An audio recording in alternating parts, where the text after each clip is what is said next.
अरुण, तुम्हें इस महीने की तनख्वाह तो मिल गई होगी ना? मुझे घर खर्च के लिए पैसे चाहिए और शुभम के लिए नए जूते भी लाने हैं।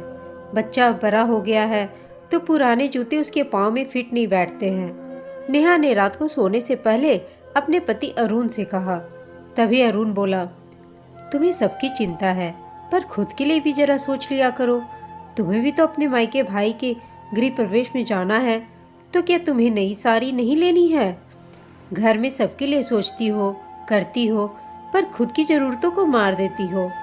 तनख्वाह मिल गई है और शुभम के नए जूते भी आ जाएंगे, पर तुम्हें भी नई साड़ी दिलाकर रहूँगा मैं इस बार। नहीं नहीं अरुण, मैं साड़ी लेकर क्या करूँगी? शादी के समय की इतनी सारी सिल्क की साड़ियाँ रखी हुई हैं, मैं वही पहन लूँगी। भले उन साड़ियों को पहना ही नहीं, क्योंकि ज़्यादा चलती नहीं थी। अब तो सिल्क की साड़ियाँ चलन में हैं, तो मैं वही पहन लूँगी। आजकल सब पहन रहे हैं। बेकार के ही पैसे खर्च करने से क्या फ़ायदा? और ख्वाहिशों का कोई अंत नहीं है।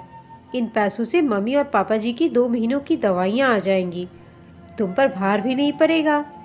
फिर अगले महीने शुभम की स्कूल की फीस भी तो भरनी है। अभी बहुत सारे खर्चे हैं, संभल कर खर्चा करना होगा हमें, नेहा ने कहा। नेहा की बात सुनकर अरुण यही बोला, हाँ, तुम तो हमेशा सही बात करती हो, बचत की ही बात करती हो। खर्चे की बात तो सिर्फ मैं करता हूँ, पर मेरा बड़ा मन है, एक छोटी सी ख्वाहिश है, किसी दिन मैं तुम्हें अपनी कमाई से एक नई साड़ी दिलाऊं।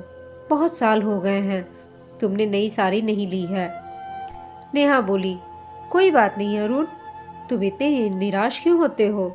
नई साड़ी से ज़रूरी घर में और भी चीज़ें हैं, और जब पैसे होंगे तब वो भी ले लेंगे। ये ख्वाहिशें तो तुम्हारी पूरी हो ही जाएगी एक ना एक दिन, नेहा ने समझाया। तो अरुण तो यह सुनकर सो गया, पर उसकी आंखों में नींद ही नहीं थी। बढ़ती महंगाई और सीमित आय ने उसे भी झकझोर दिया था। अरुण की एक प्राइवेट कंपनी में साधारण सी नौकरी थी। घर में माता पिता, उनकी बीमारियां और बेटे के स्कूल का खर्चा भी बहुत था। बाकी खर्चों में तो जैसे तैसे कटौती कर सकते थे, पर मेडिकल और स्कूल के खर्चे में 1 रुपये की भी कटौती नहीं हो सकती थी। इसलिए भी नेहा चिंतित थी। सास ससुर की अब उम्र बढ़ रही थी, वहीं शुभम भी बड़ा हो रहा था। वो भी सोचने लगी कि उसे भी कुछ तो करना चाहिए, ताकि घर खर्च आराम से चल सके। पति पत्नी दोनों को मिलकर घर की गाड़ी चलानी होती है, और ये दोनों की जिम्मेदारी होती है। अगर पति की सैलरी कम हो तो पत्नी भी तो हाथ बटा सकती है, पर यहाँ सासू माँ को कौन समझाएगा? उन्हें तो मेरा काम करना जरा भी पसंद नहीं है। जब से इस घर में आई हूँ तंगी देखी है मैंने, और मैं खुद इतनी तो पढ़ी लिखी हूँ ही कि किसी भी स्कूल में मुझे नौकरी मिल सकती है। पर नौकरी तो दूर की बात, सासू माँ तो ट्यूशन के लिए भी तैयार नहीं होती हैं। उनके हिसाब से तो पत्नी को पति की कमाई में ही जैसे तैसे गुजारा करना चाहिए। पत्नी खुद काम करने लग जाएगी तो घर कौन संभालेगा, बच्चे को कौन संभालेगा? पर अब तो शुभम बड़ा हो रहा है, वो अपने दोस्तों पढ़ाई लिखाई में ही व्यस्त रहता है, तो अब मैं काम कर सकती हूँ। कल बात करूँगी सुबह उठकर। और यह सब सोचकर नेहा भी सो गई। सुबह उठकर वो खाने और टिफिन में लग गई। अरुण के जाने के बाद उसने घर का काम किया और फिर अपनी सास से बात की। वो बाहर नौकरी करना चाहती है ताकि घर खर्च चल सके। यह सुनते ही उसकी सास भड़क गई। तुझे घर पर जो भी करना है वो कर ले, पर बाहर जाने की सोचना भी मत। घर में हमें अकेला छोड़कर तू बाहर चली जाएगी तो घर कौन संभालेगा? नेहा अपने आप को बेबस महसूस कर रही थी, पर उसने समझदारी से काम लिया और घर पर कमाने का सोचने लगी। शाम को अरुण घर आया तो उसने चाय देकर इस बारे में अरुण से बात की। अरुण, घर खर्च चल रहा है, पर कभी भी कोई अचानक मोटा खर्चा आ जाता है तो बड़ी परेशानी हो जाती है हम लोगों को। मैं क्या घर पर रहकर ट्यूशन पढ़ा लूँ? ट्यूशन से अच्छी कमाई भी होगी और मेरे पास जो ज्ञान है वो दूसरों के काम भी आ जाएगा। अभी कुछ महीने बाद हमें दीदी की बेटी का मायरा भी तो करना है, खर्चे भी तो ऊपर तले आ रहे हैं। अरुण सहमति दे देता है ट्यूशन के लिए। एक दिन शुभम स्कूल से आता है और टीवी चलाता है, पर टीवी स्टार्ट नहीं होता। तो वो कहता है, मम्मी सबके पास नया और बड़ा टीवी है, हमारे पास ये छोटा सा टीवी है जो कभी ढंग से चलता ही नहीं है। पापा को कहो ना कि मुझे भी नया टीवी ला के दे। तब नेहा ने उसे समझाया, शुभम अब तू बड़ा हो गया है, ऐसी ख्वाहिशें मत किया कर, टीवी से ज़्यादा समय बर्बाद मत किया कर। तुझे तो खेलने का इतना शौक है, मैदान में जाकर खेला कर। घर में बैठ के टीवी देखने से अच्छा है उस समय को किसी अच्छे काम में लगाएं। वैसे भी टीवी खराब हो गया है तो वो तो ठीक हो जाएगा। कोई भी चीज़ खराब होती है तो हम पहले उसे ठीक कराते हैं, न कि एकदम से नई ले आते हैं। और बेटा तू पापा को नई टीवी के लिए मत बोलना, उन्हें बुरा लगेगा कि वो तेरी ये इच्छा अभी पूरी नहीं कर पा रहे हैं। टीवी एक शौक है, ना कि ज़रूरत, और टीवी के बिना भी ज़िंदगी आसानी से चल सकती है। इसलिए तू जब बड़ा होगा, कमाने लग जाएगा, तब तू अपने शौक पूरे कर लेना। अभी तो तू पढ़ाई लिखाई पे ज़्यादा ध्यान दे। शुभम को बात समझ में आ गई और उसने फिर नया टीवी लाने की बात ही नहीं की अपने पापा से। वो अब अपनी पढ़ाई और खेल पर ज़्यादा ध्यान देने लगा। नेहा ने अब ट्यूशन पढ़ाना शुरू किया। इसके लिए उसने दोपहर का समय रखा, जब सास ससुर आराम करते हैं और तब खाने का काम भी नहीं रहता है। ट्यूशन से थोड़ी बहुत कमाई होने लगी, पर वो इतनी ज़्यादा भी नहीं थी कि घर खर्च आराम से चल सके। अरुण अपनी ओर से अपनी कंपनी में पूरी मेहनत कर रहा था और नेहा घर संभालने के साथ ट्यूशन भी पढ़ा रही थी। इन सब के बीच वो अपने सास ससुर का भी अच्छे से ख्याल रख रही थी। उन्हीं की सेवा करने से उसे आशीर्वाद मिल रहा था।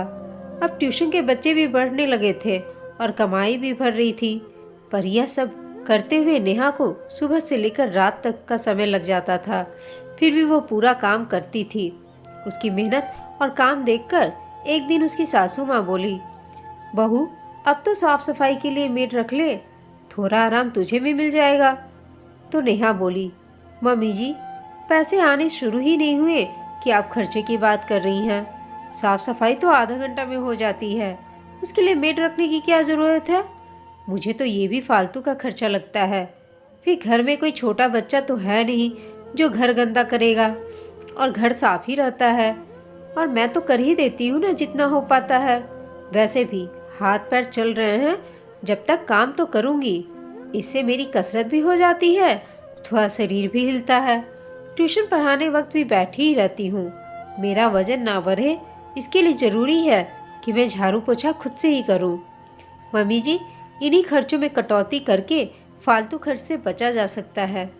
अब शुभम बड़ी कक्षा में आ गया है, उसकी पढ़ाई का खर्च बढ़ेगा तो मुझे उसके लिए रुपये जोड़ने होंगे। अपनी बहू के मुंह से समझदारी की बात सुनकर नेहा की सास खुश हो गई। बहू जब तू इतनी मेहनत कर रही है तो थोड़ी मेहनत मुझे भी करने देना। आज से मैं भी साग सब्जियां साफ कर दिया करूँगी, क्योंकि मैं दिन भर घर में फालतू ही बैठी रहती हूँ और सारा काम तू अकेले करती रहती है। फिर हमारा भी बुढ़ापा है तो हमारे भी हाथ पांव चलते रहने चाहिए। कुछ महीनों बाद शुभम 10वीं में अच्छे नंबरों से पास हो जाता है। वो साइंस लेता है तो उसके लिए ट्यूशन लगानी होती है। नेहा ने कुछ पैसे जोड़े हुए रहते हैं तो वो एक मुश्त फीस जमा करवा देती है, तो अरुण पर कोई भार नहीं आता है। शुभम ट्यूशन जाने लगता है और अच्छे से पढ़ाई करता है। एक दिन वो ट्यूशन से आकर बोलता है, मम्मी मुझे स्कूटी दिला दो, इससे मेरा ट्यूशन आने जाने का समय बचेगा तो पढ़ाई में अच्छे से ध्यान दे पाऊंगा।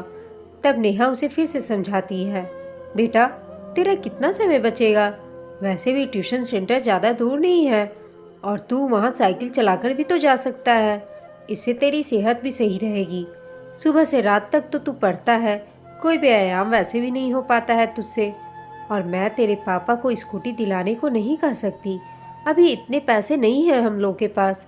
फिर उसके बाद उसमें पेट्रोल का भी तो खर्चा आएगा, इसलिए समझदारी इसी बात में है कि तू साइकिल से ही ट्यूशन सेंटर जा।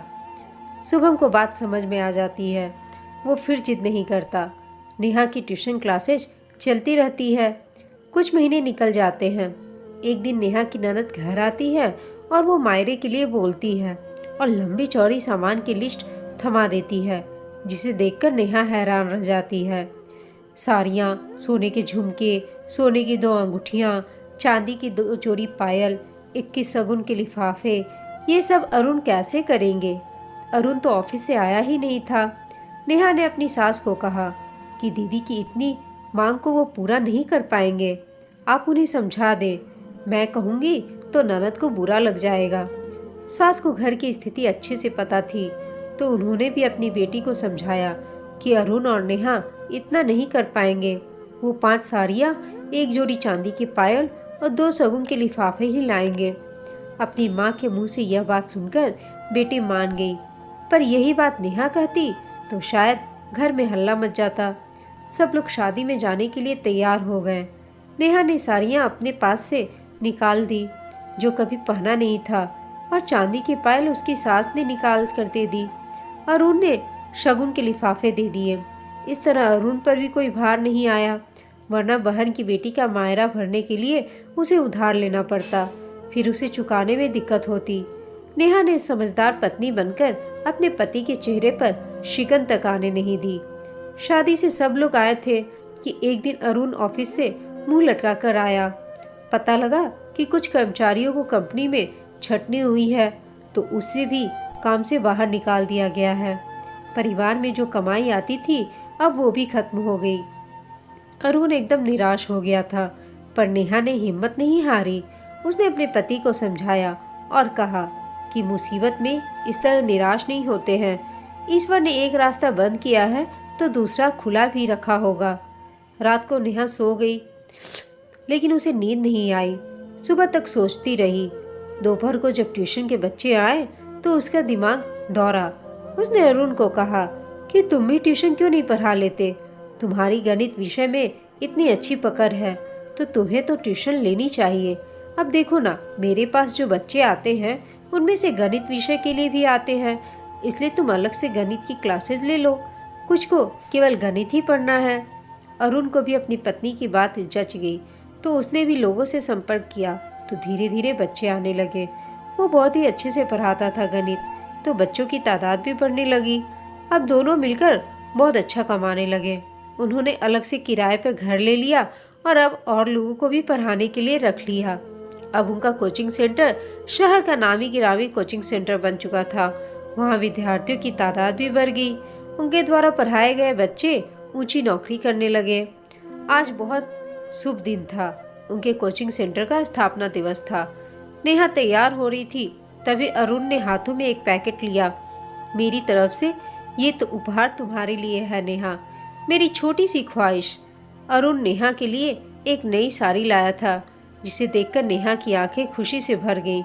उसने वो तैयार साड़ी पहन ली और नीचे आ गई। सारा मीडिया भी आया था। अरुण जी, आपने इतना बड़ा कोचिंग सेंटर खोल दिया, इसकी प्रेरणा आपको कैसे मिली? आपने ये सब कैसे किया? आजकल आप कुछ गरीब बच्चों को भी निःशुल्क पढ़ा रहे हैं। अरुण अपनी पत्नी की ओर इशारा करके कहता है, इसका सारा श्रेय मेरी पत्नी को जाता है। मैं बहुत खुशनसीब हूँ जो मुझे ऐसी पत्नी मिली, जिसने मेरी कम सैलरी में भी कभी कोई शिकायत नहीं की मुझसे, कभी मुझे ताना नहीं मारा, कभी मुझे नाराज नहीं हुई, अपनी ख्वाहिशों को हमेशा मेरी खुशी से बरकरार रखा। मैं बहुत भाग्यशाली हूँ जो मेरी पत्नी ने हर समय मेरी जिम्मेदारियों के बोझ को हल्का रखा और बराबर बांटकर सहयोग किया। नेहा ने मेरे बुरे दिनों में भी बहुत अच्छे से मेरा साथ दिया और मुझे संभाला, मुझे हिम्मत दी। जब मेरी नौकरी चली गई थी तो हौसला दिया और मैं बच्चों को पढ़ाने लगा, और आज इस मुकाम पर पहुंच गया हूं कि हमारा अपना कोचिंग सेंटर है।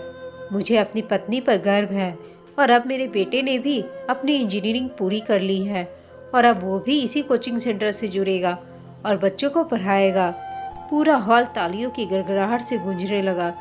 अरुण के माता पिता भी अपने बेटे बहू की प्रगति देखकर बहुत खुश थे। दोस्तों, पत्नी अगर चाहे तो उसका पति ऊंचाइयों को छू सकता है, वरना जिन पतियों को सैलरी कम मिलती है उनकी पत्नियां उन्हें ताना देकर उनका जीना मुश्किल कर देती हैं। पत्नी को हर कदम पर पति का साथ देना चाहिए। ख्वाहिशों का तो कोई अंत नहीं होता है। अगर पत्नी चाहे तो कम पैसों में भी बहुत खुश रह सकती है। आपको यह कहानी कैसी लगी हमें कमेंट करके बताइएगा। साथ ही कहानी अच्छी लगी हो तो इसे लाइक, शेयर और चैनल को प्लीज़ सब्सक्राइब कर दीजिएगा। कहानी सुनने के लिए आप सबका धन्यवाद।